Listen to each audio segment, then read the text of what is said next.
ক্ষেত্রে হচ্ছে আমাদের হিউম্যান ফেডারেশনের জায়গাটি সবসময় হচ্ছে প্রতিবাদ এবং হচ্ছে কিভাবে এগুলোর থেকে উত্তরণ হয় এই মৌখাতে জায়গাটি সবসময় থাকে। তো ওই ক্ষেত্রে এই যে এখানে যারা উপস্থিত রয়েছেন সহ যারা শিক্ষক বা হচ্ছে আইনজীবী মানবাধিকার কর্মী যারা রয়েছেন, আমরা আসলে যে যে ঘটনাগুলো ঘটছে আর কি পার্বত্য চট্টগ্রামে এগুলো নিরসনের জন্য আমরা চেষ্টা চালিয়ে যাচ্ছি এবং প্রতিবাদ প্রতিরোধ থেকে থাকছে না। এই যে কিছুক্ষণ আগে উনি বললেন গত 12 জুন আমরা যে প্রোগ্রামটি করলাম কল্পনা অপহরণ দিবস, আজকে 29 বছর পেরিয়ে গেল কল্পনা অপহরণ দিবসের কল্পনা অপহরণের বিচার এখন পর্যন্ত হয়নি। তো ওই ক্ষেত্রে আমরা হচ্ছে দিবসটি হচ্ছে আমরা ওখানে একটা সমাবেশ আকারে হচ্ছে প্রোগ্রাম করছিলাম। ওখানে দেখা গেছে এখান থেকে আমাদের কয়েকজন শুভাকাঙ্ক্ষী 3জন শুভাকাঙ্ক্ষী আমাদের ঢাকা থেকে হচ্ছে ওখানে গিয়েছিলেন। তো ওনারা ফেরার পথে হচ্ছে সেই একই হচ্ছে বিএনপি কর্তৃক হচ্ছে তাদেরকে করা হলো, আটকানো হলো এবং হচ্ছে মারধর করা হলো। এই ঘটনা হয়তো আপনারা জেনেও থাকবেন।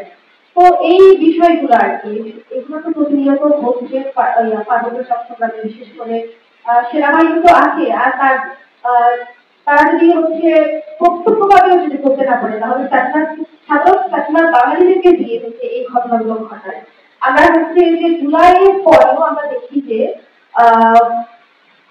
গৃহবধূর ঘরে ঢুকে হচ্ছে এক গৃহবধূকে মানে বাচ্চাটাকে এক মাসের একটু হচ্ছে ধর্ষণ করা হয়েছে আর কি। তো এই ঘটনাটারও আমরা হচ্ছে তদন্ত এবং বিচার পাই না। আর এটি আপনাকে বললেন বান্দরবানে যে ঘটনাটা ঘটল মুখকে দিয়ে হচ্ছে একেবারে নৃশংসভাবে হত্যা করা হয়েছে সে চিড়িয়াখানাকে।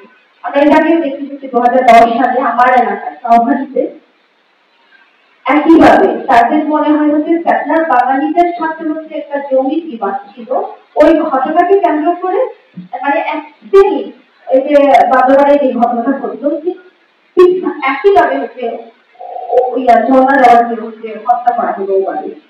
2জনকে মনে হয় গ্রেপ্তার করা হয়েছিল, কিন্তু জড়িত ছিল আরো অনেকজন।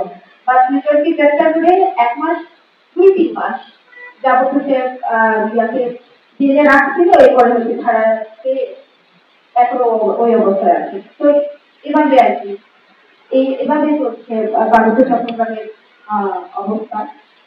আইনি প্রক্রিয়া গেলেও হচ্ছে প্রসেসটা আসলে ওভাবে যেভাবে হওয়া দরকার ওভাবে হয় না। আর কোনো যদি প্রশ্ন থাকে আপনাদের, প্রশ্ন থাকলে হচ্ছে বলতে পারে। আর কোনো প্রশ্ন থাকলে আমরা শেষ করি। আচ্ছা।